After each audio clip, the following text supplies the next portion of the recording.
இந்தியாவில் நாணய மற்றும் ரூபாய் நோட்டுகளை வெளியிடுவது ஒன்றிய அரசுதான் என்பதால் பாதுகாப்புத்துறை அமைச்சர் ராஜ்நாத் சிங் பங்கேற்று சிறப்பிப்பதில் எடப்பாடி பழனிசாமிக்கு என்ன பிரச்சனை என்று திமுக எம்பி ஆர் ராசா கேள்வி எழுப்பியுள்ளார். அவர் வெளியிட்டுள்ள அறிக்கையில், கலைஞர் நூற்றாண்டு நாணய வெளியீட்டு விழாவுக்கு ராஜ்நாத் சிங் ஏன் வருகிறார், ராகுல் காந்தியை ஏன் எதற்கும் அழைப்பதில்லை என்று எடப்பாடி பழனிசாமி கேட்டிருப்பதாக கூறியுள்ளார். இந்தியாவில் நாணய மற்றும் ரூபாய் நோட்டுகளை வெளியிடுவது ஒன்றிய அரசுதான் என்பதால் பாதுகாப்புத்துறை அமைச்சராக உள்ள ராஜ்நாத் சிங் கலந்து கொண்டதில் எடப்பாடி பழனிசாமிக்கு என்ன பிரச்சனை என கேள்வி எழுப்பியுள்ளார்.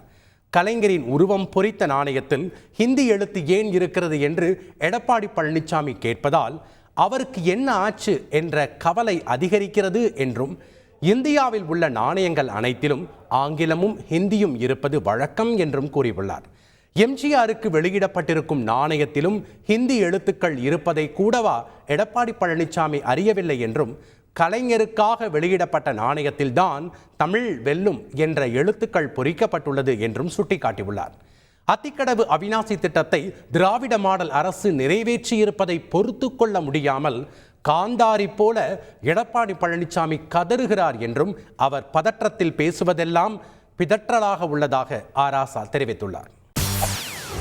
செய்திகளை உடனுக்குடன் தெரிந்து கொள்ள உடனே சப்ஸ்கிரைப் பண்ணுங்க.